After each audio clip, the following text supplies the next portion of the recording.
1,1 juta bahan uangnya. Sedangkan kalau kalian taruh di Bitcoin, uang 1 juta yang sama tadi itu jadi 1,8 juta. Di sini gue mau cerita sedikit. Gue pertama kali masuk ke dunia cryptocurrency ini di saat umur gue masih 16 tahun. Kalian bisa lihat di sini gitu kan. Masih gembel banget gitu kelihatannya. Di situ gue udah banyak mengalami siklus-siklusnya ya. Jadi 2016 itu Bitcoin pernah naik, terus crash lagi 2017. Dia pernah naik lagi 2021, crash lagi 2022. Jadi gue udah kena dua siklusnya dari cryptocurrency ini. Gue udah kebakar di koin-koin micin ya tahun 2017 di mana gue ngerasa, oh ini bagus, gue beli, rugi semua uangnya. Dan terakhirnya siklus terakhirnya gue juga masih sama ya, gue masih kena juga gitu kan, seperti Luna ya, gue kena uang gue di namanya protokol, namanya Anchor Protocol, di mana protokol ini menawarkan bunga 19% fix untuk stablecoin ya, yaitu cryptocurrency yang di-peg sama US dollar 1:1.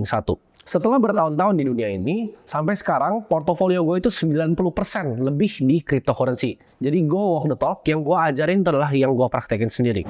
Konsep yang kita perlu ngerti tentang dunia cryptocurrency, kenapa ini terjadi semuanya, kita harus tarik balik dulu ya. Kita harus ngerti tentang konsep dari uang itu sendiri. Jadi kita belajar, kenapa sih adanya uang kertas ya? Dulunya koin itu dari mana?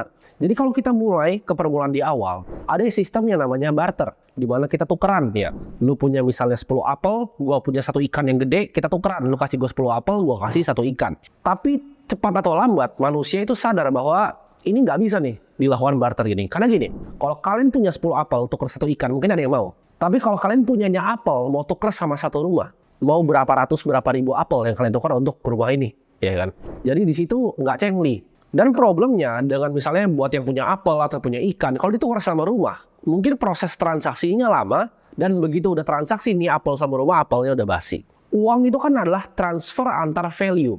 Transfer antara value. Barter kalian punya apa? Transfer value. Manusia itu ras yang pintar dan sangat cepat beradaptasi. Jadi kalau metode transfer value-nya ini lebih jelek dibanding yang baru, dia cepat untuk pindah. Habis dari pertama kali barter, kita coba untuk pakai kerang gitu. Tapi teknologi makin tinggi, kita makin banyak explore di laut, ternyata kerang itu banyak gitu kan.